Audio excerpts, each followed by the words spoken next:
예수님께서 부활하신 후에 40일 동안 이 땅에 계시면서 제자들에게 한 일이 무엇일까요? 우리는 이 사실을 누가복음과 사도행전을 통해서 알 수 있습니다.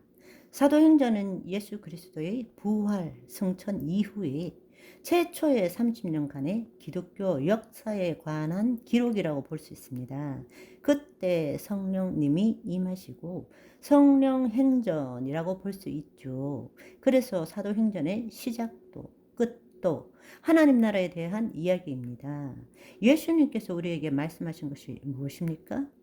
그 제자들에게 말씀하신 것이 사도행전 1장 3절에 보시면 그가 고난받으신 후에 또한 그들에게 확실한 많은 증거로 친히 살아계심을 나타내셨죠. 그죠? 우리가 앞서 보았던 것처럼 확실한 많은 증거로 부활하신 예수님을 나타내셨고 40일 동안 그들에게 있으시면서 승천하시면 이제 지상사역은 끝인데 얼마나 중요한 시기입니까? 뭘 하셨느냐? 하나님 나라의 일을 말씀하시니라.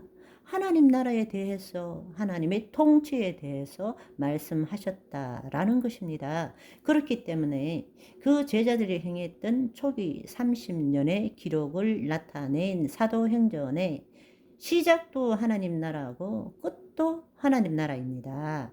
사도행전 끝은 28장 31절입니다. 28장 31절 어떻게 끝나느냐?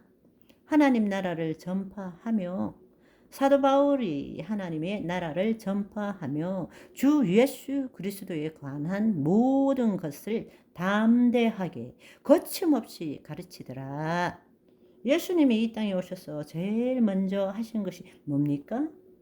때가 이름에 하나님 나라가 가까이 왔으니 회개하고 복음을 믿으라.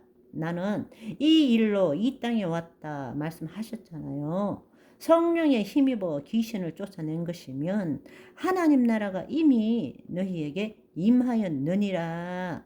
오순절 날을 바라보면서 그 말씀을 하신 거란 말씀입니다. 그분의 복음이 하나님 나라인 것입니다. 복음이 하나님 나라입니다. 아멘. 하나님의 통치가 복음이라는 것입니다.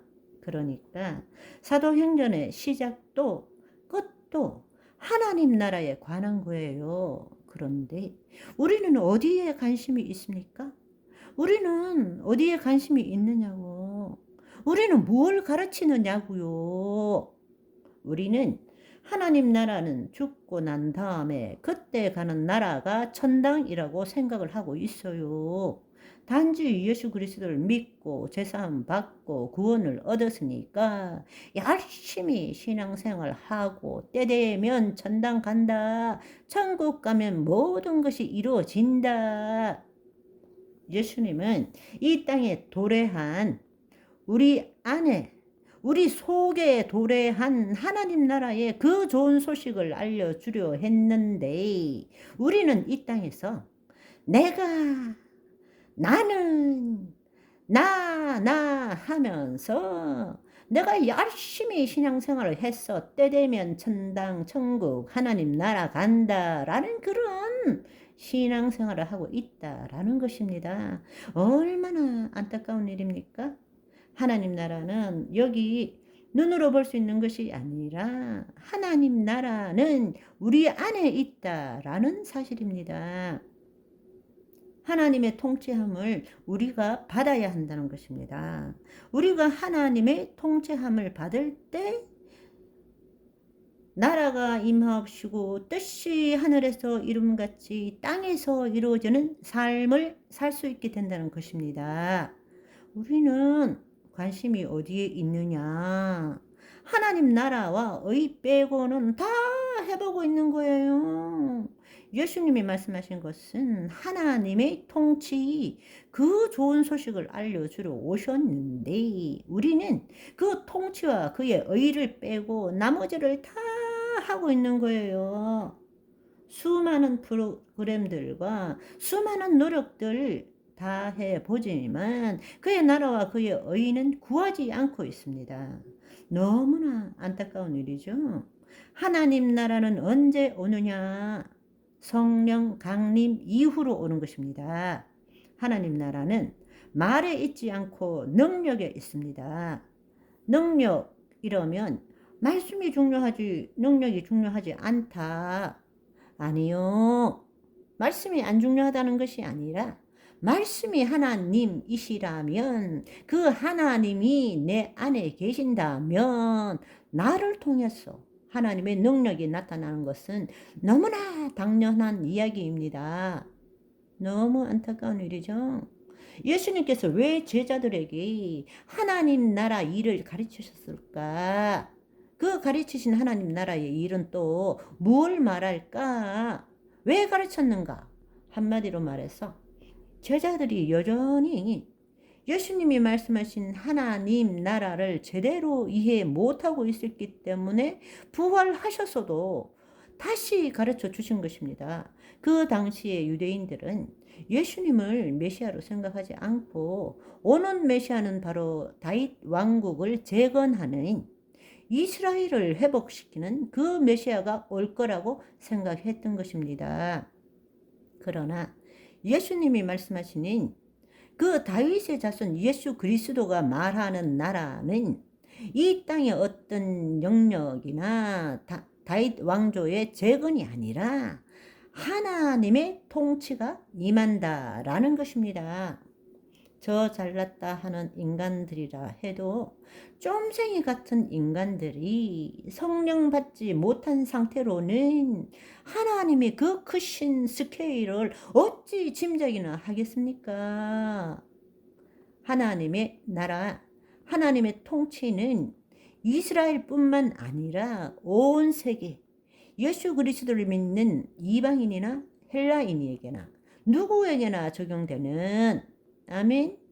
그런데 그때의 제자들도 그것에 휩쓸려서 뭐라고 보는가 하면 사도행전 1장 6절 7절에 보면 그들이 모였을 때에 예수께 여쭈어 이르되 주께서 이스라엘 나라를 회복하심이 이때니까 이렇게 질문하는 거예요. 예수님이 얼마나 답답하셨을까요? 예수님이 말씀하시는 것은 하나님의 통치가 임하고 그 나라가 너희 각자 안에 임하는 그 하나님의 나라가 이제 임한다.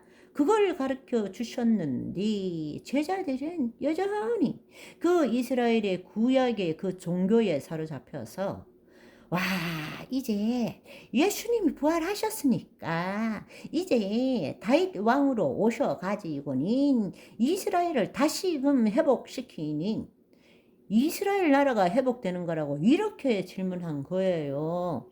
그래서 예수님이 다시금 하나님 나라가 무엇인지를 구체적으로 이미 말씀하셨던 것을 다시 말씀하신 거란 말씀입니다. 그리고 말씀하시기를 이 일은 아무리 내가 너희에게 말해도 제대로 이해하지 못할 것이니까 뭐라고 말씀하시는가 하면 그것은 이스라엘 나라가 회복되는 것은 때와 시기는 아버지께서 아시는 것이지 너희가 알 바 아니고 너희는 오직 성령님이 임하시면 너희가 성령 충만함을 받으면 그때에 이 예루살렘과 사마리아와 온 세상에 나를 증거하는 자로 살게 될 것이라고 말했다라는 것입니다.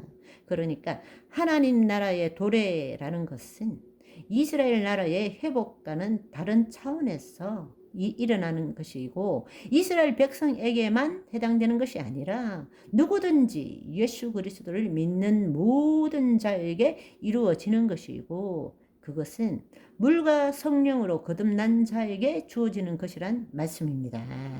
그러니까 오순절 날이 오지 않은 이때에서 부활을 눈으로 보고 경험을 했고 예수님이 하나님 나라는 너희가 말한 그런 것이 아니다라고 설명을 했고 이해는 했지만 아직은 체험하지 못한 상태인 것이라는 것입니다. 무슨 말인지 이해되세요? 그러니까 예수님께서는 한마디로 말하자면 하나님 나라를 계속적으로 알려주신 것입니다. 그래서 예수님께서 이 40일 동안 가르치신 것을 한번 생각해 보면 초림과 재림에 대해서 말씀하셨겠죠. 예수님이 다시 오신다 이렇게 말씀하신 거죠. 그 다음에 새 언약의 성취로 인해서 하나님 나라의 복음이 이루어지면 위로부터 능력이 임하는 날, 즉 오순절 날 성령의 강림을 통해서 이 땅에 하나님 나라가 진짜로 도래할 것이고 그 하나님 나라가 각자 안에 임하게 될 것이다. 그걸 가르치셨겠죠. 또 그 하나님 나라를 들어가기 위해서는 자기를 부인하고 자기 십자가를 진 자만이 나를 쫓을 수 있다라고 말씀하셨겠죠. 그리고 어떤 일이 일어나더라도 뭘 먹을까, 뭘 입을까, 뭘 마실까 염려하지 말고 먼저 아버지와 나라와 의를 구하라. 그러면 아버지께서 그 모든 것을 행하신다.